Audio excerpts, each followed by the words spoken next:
નમસ્કાર મિત્રો, હું સુરેશ પરમાર. આજનો વિડીયો લેક્ચર જે છે એ યુપીએસસી મુખ્ય પરીક્ષામાં એક વૈકલ્પિક વિષય ઓપ્શનલ સબ્જેક્ટ ગુજરાતી સાહિત્ય એ અંગેનો વિડીયો લેક્ચર છે. યુપીએસસીની મુખ્ય પરીક્ષામાં આપ સૌ જાણો છો કે એક ઓપ્શનલ સબ્જેક્ટ પસંદ કરવાનો હોય છે. અમારા સમયમાં 2 ઓપ્શનલ સબ્જેક્ટ પસંદ કરવાના હતા. હવે 2012 પછી તમારે એક ઓપ્શનલ સબ્જેક્ટ મુખ્ય પરીક્ષામાં સિલેક્ટ કરવાનો હોય છે. હવે એ મુખ્ય પરીક્ષા આપ સૌ જાણો છો કે બહુ જ ઇમ્પોર્ટન્ટ છે, કેમ કે એના જે માર્ક્સ છે એ મેરિટમાં કાઉન્ટ થતા હોય છે. એના આધારે સિલેક્શન નક્કી થતું હોય છે અને કેડર એલોટમેન્ટ થતું હોય છે. એટલે આખા ભારતમાં વાત કરીએ તો જે પણ ઉમેદવારો યુપીએસસીની પરીક્ષા આપે છે એમને એક મૂંઝવણ રહેતી હોય છે કે મુખ્ય પરીક્ષામાં કયો ઓપ્શનલ સબ્જેક્ટ પસંદ કરવો.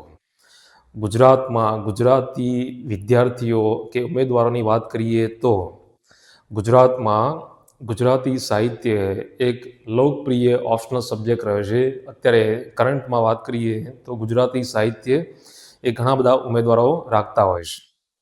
ટ્રેન્ડ એવો છે અત્યારે, બરાબર.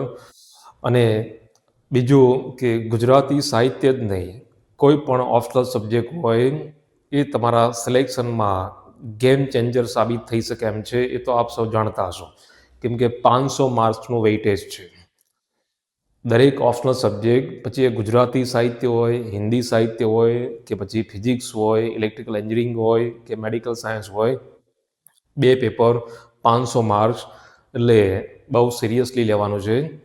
હવે ગુજરાતી સાહિત્યની વાત કરીએ તો ઘણા બધા વિદ્યાર્થીઓને એ મૂંઝવણ હોય છે કે યુપીએસસીની મુખ્ય પરીક્ષામાં ગુજરાતી સાહિત્ય એઝ એ ઓપ્શનલ સબ્જેક્ટ પસંદ કરવું કે ના કરવું, એના કયા કયા લાભ થઈ શકે, કયા કયા ગેરલાભ છે. તો આજનો વિડીયો લેક્ચર જે છે એ એને સમર્પિત છે. હવે લેટેસ્ટમાં અત્યારની જે વાત કરીએ, સાંપ્રત પ્રવાહની વાત કરીએ તો પહેલાં કહીએ એમ કે ગુજરાતમાં ગુજરાતી સાહિત્ય એક લોકપ્રિય ઓપ્શનલ રહ્યો છે. એ પહેલાંથી, મારા સમયથી જ નહીં, મારી પહેલાંથી પણ આ ગુજરાતી સાહિત્ય એક સારો, સેફ અને લોકપ્રિય ઓપ્શનલ સબ્જેક્ટ રહ્યો છે. છતાં પણ આ એક પ્રમોશનલ વિડીયો નથી. હું ગુજરાતી સાહિત્યના કોચિંગ ક્લાસ ચલાવું છું, એને પ્રમોટ કરવા માટેનો વિડીયો લેક્ચર છે નહીં. અહીંયા એકદમ નોન બાયસ અને ન્યુટ્રલ લઈને વાત કરવામાં આવશે, જેથી કરીને તમારી ઘણી બધી મૂંઝવણો એ દૂર થઈ શકે એ પ્રયાસ છે. તો દરેક ઓપ્શનલ સબ્જેક્ટ હોય એમાં 2 પેપર હોય છે, પેપર 1 અને પેપર 2. એ તો મારી વેબસાઇટ જે છે shashwat.iasacademy.com એના પરથી પણ તમે ડાઉનલોડ કરી શકશો. બુક લિસ્ટ પણ છે, પેપર્સ પણ છે, જોઈ શકશો, બરાબર. હવે અહીંયા ખાસ કરીને ખોટી માન્યતાઓ, દરેક સબ્જેક્ટ, ઓપ્શનલ સબ્જેક્ટ વિશે જાત જાતની માન્યતાઓ બજારમાં કે ટેલિગ્રામ કે વોટ્સએપ ગ્રુપ પર ચાલતી હોય છે, બરાબર. એના પર બહુ ધ્યાન આપવાની જરૂર છે નહીં. દરેક ઓપ્શનલ સબ્જેક્ટ સારો તો હોય છે અને સ્કોર પણ થઈ શકે એમ છે. માત્ર રસ કે સ્કોર એના આધારે ઓપ્શનલ સબ્જેક્ટ પસંદ નહીં કરવાનો, બીજા પણ ફેક્ટર ધ્યાનમાં રાખવાના હોય છે. હવે ખોટી માન્યતાઓ, ખાસ કરીને ગુજરાતી સાહિત્ય વિશે હું તમને વાત કરી દઉં તો એક ખોટી માન્યતા જે 3-4 વર્ષથી છે કે ગુજરાતી સાહિત્યમાં માર્ક્સ બહુ ઓછા આપે છે લેટેસ્ટમાં. જોકે ગુજરાતી સાહિત્યમાં મારા સ્ટુડન્ટની વાત કરી દઉં તો 310 પણ મળેલા છે, 305 પણ મળેલા છે, 297, 295, 292 પણ આવેલા છે જ. અને મારો અનુભવ કહું, મારી વાત કરું, જો કે મારા સમયમાં 2 ઓપ્શનલ સબ્જેક્ટ રાખવાના હતા અને 300 માર્ક્સના પેપર હતા, પણ મારે પણ 356 માર્ક્સ આવેલા છે, બરાબર. એટલે કહેવાનો મતલબ એ છે કે એક ખોટી માન્યતા એ દૂર કરી નાખો કે ગુજરાતી સાહિત્યમાં માર્ક્સ નથી આપતા. એના ઘણા બધા રીઝન હોય છે. માત્ર સબ્જેક્ટ કે યુપીએસસીનો વાંક નથી, કેન્ડિડેટ ઉપર પણ જાય છે. એ ક્વેશ્ચનની ડિમાન્ડ સેટિસ્ફાય કરે છે કે નહીં, એના આન્સરની ક્વોલિટી કેવી છે, કે સ્ટીરિયોટાઇપ આન્સર છે, તો એના પર પણ ડિપેન્ડ કરે છે. બીજી એક ખોટી માન્યતા ગુજરાતી સાહિત્યમાં એ છે કે, જો કે આ તો સાવ ખોટી માન્યતા છે કે સિલેબસ બહુ લેન્ધી છે. હકીકતમાં ગુજરાતી સાહિત્યનો સિલેબસ શોર્ટ છે, બરાબર. બહુ લેન્ધી સિલેબસ છે. એવું વિચારશો નહીં. શોર્ટ સિલેબસ છે એ એક પ્રકારની અજ્ઞાનતા છે. ખાસ કરીને પેપર ટુમાં 19 કૃતિઓનો અભ્યાસ કરવાનો હોય છે. 19 ટેક્સ્ટ છે, એને જોઈને ઘણા બધા ભડકી જાય છે, ડરી જાય છે. એ એક પ્રકારની અજ્ઞાનતા છે, એ આપણે વાત કરશું. બીજી એક ખોટી માન્યતા એ છે કે ગુજરાતી સાહિત્ય રાખ્યો એટલે સાહિત્યકારો, કવિઓ અને લેખકો જેવી ભાષા, એટલે કે આલંકારિક ગુજરાતીમાં લખવાનું હોય છે. આ પણ ખોટી માન્યતા છે. સિમ્પલ લ્યુસિડ મેનરમાં સાદી સરળ લેંગ્વેજ પણ અસરકારક ભાષામાં લખવાના હોય છે આન્સર. એટલે એ ટેન્શન દૂર કરી નાખજો. બીજી એક ખોટી માન્યતા એ હોય છે કે ગુજરાતી સાહિત્ય ઓપ્શનલ સબ્જેક્ટ તરીકે ના લેવાય, કેમ કે બહુ જ ગ્રામર આવે છે આમાં. આ BA અને MA ની એક્ઝામ નહીં. અને બીજું કે શુદ્ધ અર્થમાં ગ્રામર જે સ્કૂલ લેવલમાં આપણે ભણ્યા, તો એ પ્રકારનું ગ્રામર છે જ નહીં. ભાષા વિજ્ઞાન છે, પણ એમાં કઈ રીતે છે એ ટેકનિક છે, એ અલગ વસ્તુ છે. પણ શુદ્ધ રીતે વ્યાકરણ અહીંયા છે નહીં. બરાબર. બીજી એક ખોટી માન્યતા એ છે કે ઘણા બધા કવિઓ, લેખકો, કૃતિઓ એનું લિસ્ટ બનાવવું પડે છે, કાવ્યની પંક્તિઓ ગોખવી પડે છે, એવું કંઈ છે નહીં. અમુક ઇમ્પોર્ટન્ટ જે છે એ કવિઓ, લેખકો, કૃતિઓ એ તમારે ધ્યાનમાં રાખવાનું હોય છે. એટલે કહેવાનો મતલબ એ છે કે આ પ્રકારની ખોટી માન્યતાઓથી દૂર રહેજો. કંઈ પણ ડાઉટ હોય તો એ મને કોન્ટેક કરીને પૂછી શકો છો. બરાબર. હવે ગુજરાતી સાહિત્ય ઓપ્શનલ સબ્જેક્ટ રાખવો જોઈએ કે ના રાખવો જોઈએ? જો રાખીએ તો કયા કયા લાભ મળી શકે છે? પ્રોઝ અને કોન્સ બંનેની વાત કરશું. હવે ગુજરાતી સાહિત્ય એના લાભની વાત કરી દઈએ, પ્રોઝની વાત કરી દઈએ તો પહેલાં કહ્યું એમ કે સિલેબસ શોર્ટ સિલેબસ છે.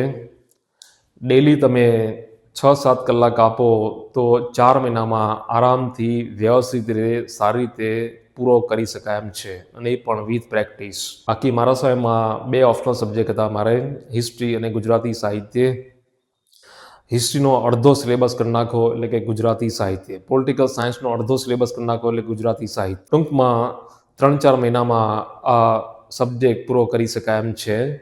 અને પછી બાકીનો જે ટાઈમ છે એ GSને આપી શકાય એમ છે. એટલે સિલેબસ શોર્ટ છે. બીજું કે સારી રીતે અભ્યાસક્રમનું સ્પષ્ટીકરણ કરેલું છે, વેલ ડિફાઇન્ડ છે. આ બહુ ઇમ્પોર્ટન્ટ છે. મતલબ કે સિલેબસમાં જે લખ્યું છે તો એના પરથી આપણે જજમેન્ટ લઈ શકીએ કે કેવા ક્વેશ્ચન પૂછી શકાય એમ છે. બીજા ઓપ્શનમાં એવું નહીં. સોશિયોલોજી હોય કે પોલિટિકલ સાયન્સ કે હિસ્ટ્રી હોય તો એમાં એ રીતે વેલ ડિફાઇન્ડ સિલેબસ નહીં. જ્યારે અહીંયા ગુજરાતી સાહિત્ય એક ફાયદો એ છે કે સિલેબસ એકદમ સ્પષ્ટ છે. બરાબર.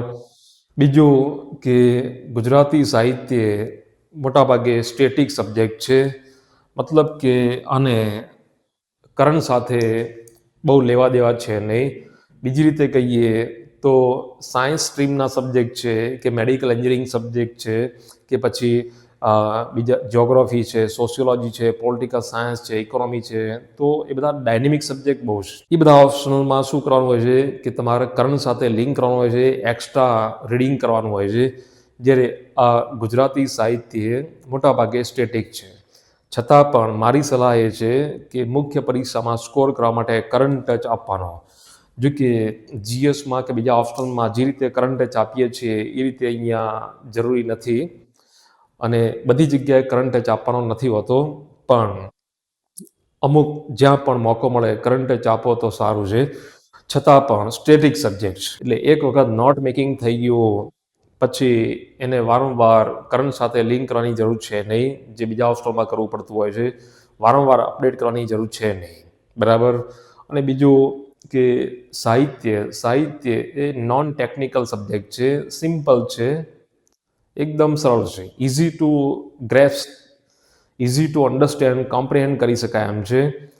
મતલબ કે જાતે પણ સેલ્ફ પ્રિપેરેશન કરવી હોય તો સેલ્ફ પ્રિપેરેશન પણ કરી શકાય એમ છે. જ્યારે બીજા જે ઓપ્શનલ છે જ્યોગ્રાફી છે કે પછી હિસ્ટ્રી છે, પોલિટિકલ સાયન્સ છે કે પછી એન્થ્રોપોલોજી છે, તો એમાં કોચિંગ લેવું ક્યારેક એ અનિવાર્ય થઈ જાય છે. બરાબર.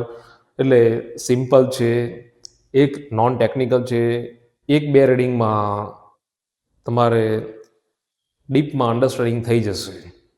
જ્યારે એ જ વસ્તુ સમજવા માટે બીજા ઓપ્શનલ જેમ કે જ્યોગ્રાફીમાં કોઈ થિયરી હોય કે પોલિટિકલ સાયન્સમાં કોઈ થિંકર હોય કે સોશિયોલોજીમાં કોઈ થિંકર હોય, તો એ થિયોરીને સમજવા માટે એ અઠવાડિયું લઈ લે છે. જ્યારે અહીંયા અઠવાડિયામાં ઘણું બધું કામ કરી શકાય એમ છે. એટલે સમજવામાં સરળ છે. બરાબર. બીજું કે મારા સમયથી જ નહીં, મારી પહેલાંથી તે અત્યાર સુધી અહીંયા જે ક્વેશ્ચન પૂછાતા હોય છે એ ડાયરેક્ટ ક્વેશ્ચન હોય છે. આ એક સૌથી મોટો બેનિફિટ છે. ટ્વિસ્ટ થાય છે છેલ્લા 4-5 વર્ષથી બધા જ ઓપ્શનલ સબ્જેક્ટ જીએસ એ બધામાં ટ્વિસ્ટેડ ક્વેશ્ચનની સંખ્યા વધી રહી છે, ઇન્ટરલિંકિંગ ક્વેશ્ચનની સંખ્યા વધી રહી છે, ગુજરાતીમાં પણ થઈ રહી છે, છતાં પણ પકડી શકાય એમ છે. બરાબર. અહીંયા ડાયરેક્ટ ક્વેશ્ચનની સંખ્યા વધુ છે as compare to other optional subjects. બરાબર. હિસ્ટ્રી તો મારો ઓપ્શનલ સબ્જેક્ટ રહેલો. હિસ્ટ્રીની વાત કરું તો ડાયરેક્ટ ક્વેશ્ચન ભાગ્યે જ આવેલા છે. બરાબર. જ્યારે ગુજરાતી સાહિત્યમાં એ બેનિફિટ છે, જજમેન્ટ લઈ શકાય છે, પ્રિડિક્ટ કરી શકાય છે, અને ડાયરેક્ટ હોય તો એટલું માઇન્ડ ઉપર એક્ઝામ રૂમમાં સ્ટ્રેસ નથી આવતું. બરાબર. બીજું કે ઘણા બધા ક્વેશ્ચન રિપીટ પણ થાય છે, જો કે ફેરવી દે છે, સાહિત્યિક શબ્દો મૂકી દે છે. બરાબર. જે સમજવું થોડું એ અઘરું થઈ જાય છે. પણ કહેવાનો મતલબ એ છે કે ગુજરાતી સાહિત્ય એનો એક બેનિફિટ એ પણ છે કે ક્વેશ્ચન ઘણી વખત રિપીટ પણ થતા હોય છે. બીજું કે સ્ટ્રેટ બસ્ટર છે આ ઓપ્શનલ સબ્જેક્ટ. જો કે ગુજરાતી સાહિત્ય જ નહીં, બધા જ લિટરેચર જે છે એક રીતે તમને ટેન્શન ફ્રી કરી નાખશે. મારો કહેવાનો મતલબ એ છે કે તમે સમજો કે જીએસનું રીડિંગ એ તો સતત કરવાનું જ છે, અને એમાં ઘણું બધું ટેકનિકલ, ફેક્ચ્યુઅલ, ડેટા, બરાબર, તો એનાથી ક્યારેક માનસિક રીતે થાકી જવાય છે. એક સબ્જેક્ટ એવો હોવો જોઈએ જે આપણને ટેન્શન ના આપે, સ્ટ્રેસ ના આપે. અને જીએસથી બહુ ટેન્શન આવી ગયું હોય, સ્ટ્રેસ આવી ગયું હોય, તો માનસિક આનંદ માટે, માનસિક રાહત માટે લિટરેચર, ગુજરાતી સાહિત્ય હોય કે પછી હિન્દી હોય કે મરાઠી, તમિલ હોય, સાહિત્ય એ કલાઓ છે. કલાઓનો ઉદ્દેશ શું હોય છે? મનુષ્યને માનસિક આનંદ આપવો. તો ટેન્શન દૂર કરી દે છે. ફોર એક્ઝામ્પલ, જીએસથી બહુ જ કંટાળ્યા હોય, માનસિક થાક લાગ્યો હોય, તો આપણા પેપર ટુમાં એક કૃતિ છે સૌરાષ્ટ્રની રસધાર, એ લઈને બેસી જવાનું.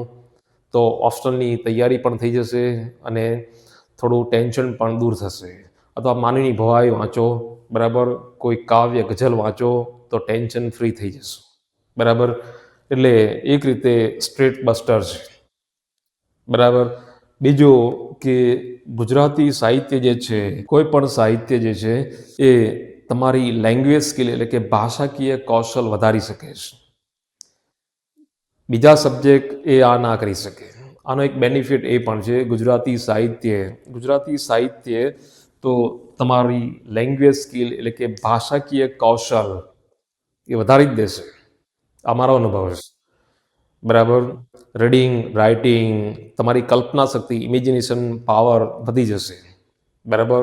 એ ઇનડાયરેક્ટલી જીએસમાં, ઇન્ટરવ્યૂમાં, એસેમાં, બીજી એક્ઝામમાં યુઝફુલ થશે જ. ખાસ કરીને મુખ્ય પરીક્ષા જે છે એ ડિસ્ક્રિપ્ટિવ ટાઈપ છે, એમાં લખવાનું હોય છે, અને એમાં ઇનડાયરેક્ટલી તમને ખાસ કરીને ગુજરાતી મીડિયમમાં તમારે જો મુખ્ય પરીક્ષા આપવાની હોય તો તમારું ભાષાકીય કૌશલ, રાઇટિંગ સ્કિલ બહુ સારી થઈ જશે. તમારે ક્યાંય પણ શબ્દો શોધવા નહીં જવું પડે. એટલું જ નહીં, તમારી વાક્ય રચનાઓ પણ સારી બનશે, શુદ્ધ બનશે. એટલે એ રીતે ઇનડાયરેક્ટલી બેનિફિટ થઈ શકે એમ છે. બરાબર. અને એમાં ખાસ કરીને એસેનું પેપર જે છે, એસેનું પેપર એમાં ઇનડાયરેક્ટલી આ યુઝફુલ થઈ શકે એમ છે. કેમ કે એસે નિબંધનું એક મુખ્ય લક્ષણ એ છે કે લેખકની ભાષા શૈલી કેવી છે. તો ગુજરાતી સાહિત્યથી એક ફાયદો એ પણ થશે કે માઇન્ડમાંથી ફટાફટ ફ્લો આવશે. શબ્દો, વાક્ય રચનાઓ, વિચારો, કલ્પનાઓ, બરાબર, લાગણીઓ, ઇમોશન્સ ફટાફટ ફ્લો આવશે અને તમે ક્રિએટિવ એસે લખી શકશો. તમારા આન્સરને મૌલિક બનાવી શકશો, અસરકારક બનાવી શકશો. જો કે એમાં તમારું મીડિયમ જો ગુજરાતી હોય મુખ્ય પરીક્ષામાં તો ત્યાં વધારે બેનિફિટ થઈ શકે. ઇંગ્લિશ મીડિયમ હોય તો પણ થઈ શકે, પણ ઓછું થઈ શકે એમ છે. બરાબર, એટલે લેંગ્વેજ સ્કિલ વધારી જશે. આ મારો અનુભવ પણ છે. અત્યારે છેલ્લા 5-6 વર્ષથી ફિલોસોફિકલ એસેની સંખ્યા મુખ્ય પરીક્ષામાં એસેનું પેપર હોય છે એમાં વધી રહી છે. આ ગુજરાતી સાહિત્ય જે છે એ એસેમાં એક તો રાઇટિંગમાં કામમાં આવી શકે એમ છે, વિચારોમાં, અભિવ્યક્તિમાં, કલ્પના શક્તિ એમાં કામમાં આવી શકે એમ છે. એ સિવાય ઘણા બધા મહાન સાહિત્યકારો થઈ ગયા, કલાકારો થઈ ગયા, ખાસ કરીને મહાન સાહિત્યકારો થઈ ગયા આપણા ભારતના હોય કે વિદેશના હોય. જેમ કે ગુજરાતમાં ગાંધીજી છે, તો એમની ઘણી બધી બુક્સ છે. તો એથિક્સમાં પણ કામમાં આવે અને ગુજરાતી સાહિત્યમાં આપણે સિલેબસમાં જ છે. પેપર 2માં ગાંધીની બુક છે હિન્દ સ્વરાજ, તો એ જીએસમાં પણ કામમાં આવી શકે એમ છે. એથિક્સમાં પણ મુકાય એવા ઘણા બધા સ્ટેટમેન્ટ એની અંદર છે. ઇન્ટરવ્યુમાં પણ કામમાં આવી શકે, જીએસ પ્રિલિમ અને મેઇન્સમાં પણ કામમાં આવી શકે એમ છે.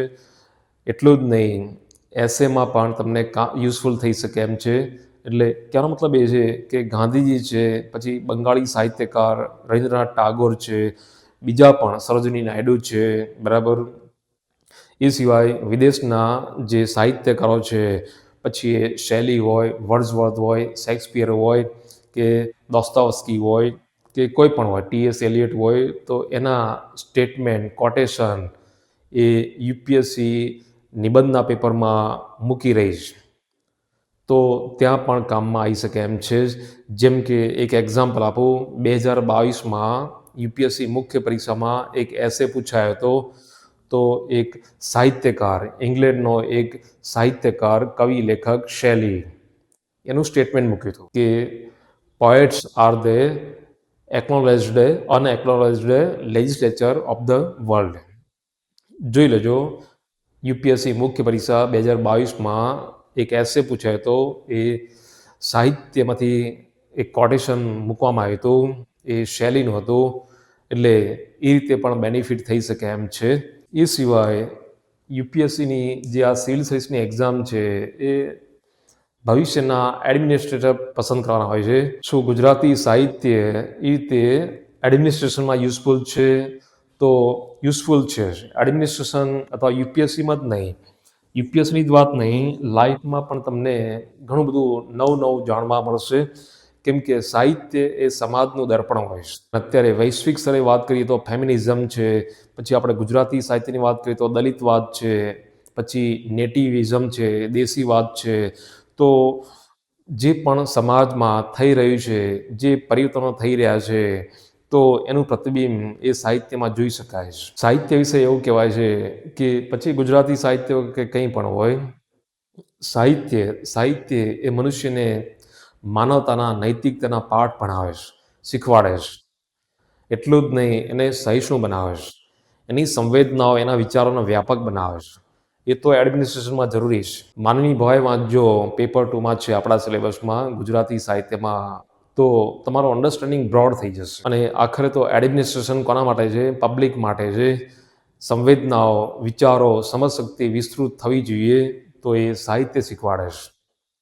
માનવ જીવનની જે પણ સમસ્યાઓ છે, એના ઉકેલો છે, કે એની લાગણીઓ છે, એની કલ્પનાઓ છે, એની આકાંક્ષાઓ છે, એનું પ્રતિબિંબ એ સાહિત્યમાં એ ઝીલાતું જ હોય છે. તો એનાથી આપણને વહીવટ કરવામાં સરળતા બની રહે છે. એટલે એ રીતે ઇનડાયરેક્ટલી યુઝફુલ છે. બીજું કે ગુજરાતી સાહિત્ય એનો એક ફાયદો એ પણ છે કે આપણી માતૃભાષા છે અને સ્થાનિક લેવલે રિસોર્સિસ અવેલેબલ છે. બીજા ઓપ્શનલમાં એ થોડી તકલીફ પડી જાય છે, ખાસ કરીને ગુજરાતી માધ્યમમાં મુખ્ય પરીક્ષા આપવાની હોય અને સોશિયોલોજી કે પોલિટિકલ સાયન્સ રાખ્યું હોય તો બહુ તકલીફ પડી જાય છે, કોચિંગ કે ગાઈડન્સ કે મેન્ટરશીપ કે પછી રિસોર્સિસની. અહીંયા ઇઝીલી અવેલેબલ છે બુક્સ, પછી મટીરિયલ, પછી મેગઝીન્સ, બરાબર. તો રિસોર્સિસ એ અવેલેબલ છે, એટલે એક ફાયદો આ પણ છે. બીજું કે કોમ્પિટિશન ઓછી છે. ગુજરાતી સાહિત્યની વાત કરીએ તો જ્યોગ્રાફી કે પછી પોલિટિકલ સાયન્સ, તો આમ કોમ્પિટિશન બહુ ટફ છે.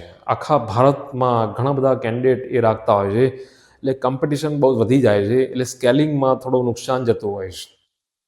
અહીંયા ગુજરાતી સાહિત્યની વાત કરીએ તો માંડ 100-150 એ રીતે કેન્ડિડેટ હોય છે, એટલે બીજા ઓપ્શનલ સબ્જેક્ટની કમ્પેરિઝનમાં અહીંયા ઓછી સ્પર્ધા છે. ઓછી સ્પર્ધા એટલે સ્કેલિંગમાં થોડો ફાયદો થઈ શકે એમ છે.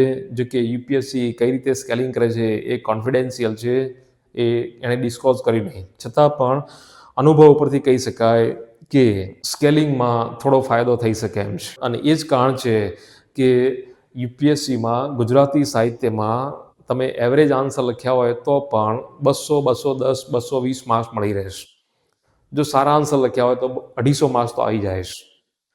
અને એક્સટેન્ડ આન્સર લખ્યા હોય તો 270, 280 અથવા તો 300 પ્લસ પણ જઈ શકે એમ છે, હજુ પણ જઈ શકે એમ છે, બરાબર.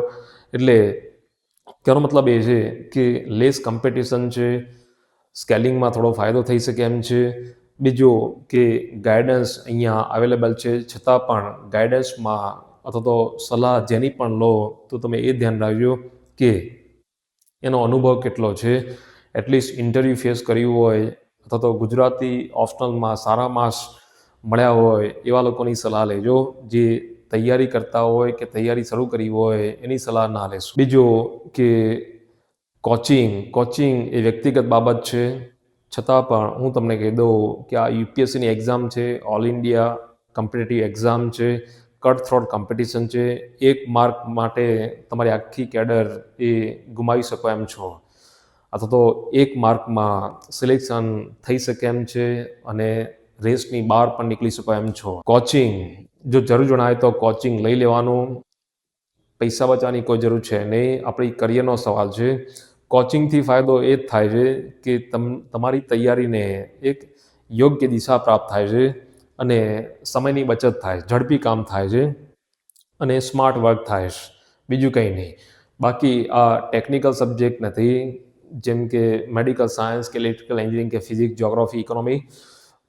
Easy to understand simple subject છે, જાતે પણ કરી શકાય એમ છે. પણ મેં પોતે જાતે કર્યું છે, પણ એમાં કન્ફ્યુઝન ને ડાઉટ ઘણા બધા થતા હોય છે, બરાબર.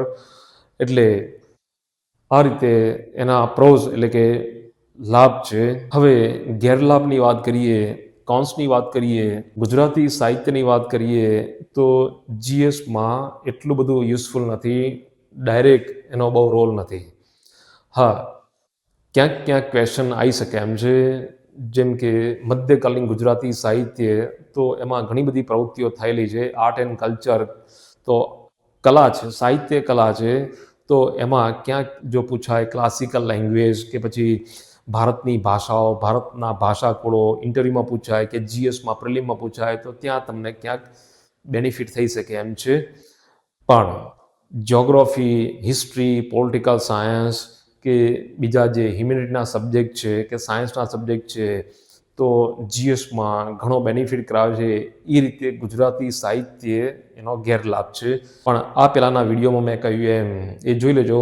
આ પહેલાંના વિડીયોમાં મેં કહેલું જ છે, માત્ર જીએસમાં યુઝફુલ થાય છે એમ માનીને કોઈ પણ ઓપ્શનલ સબ્જેક્ટ પસંદ કરી ના લેતા. હા, મુખ્ય પરીક્ષામાં તમારું જો ગુજરાતી મીડિયમ હોય તો ત્યાં તમારી લેંગ્વેજ સ્કિલ બહુ સારી કરી નાખશે, તો ત્યાં ઇનડાયરેક્ટલી બેનિફિટ થશે જીએસમાં, અને એસએના પેપરમાં તમને લાભ મળી રહેશે, બરાબર.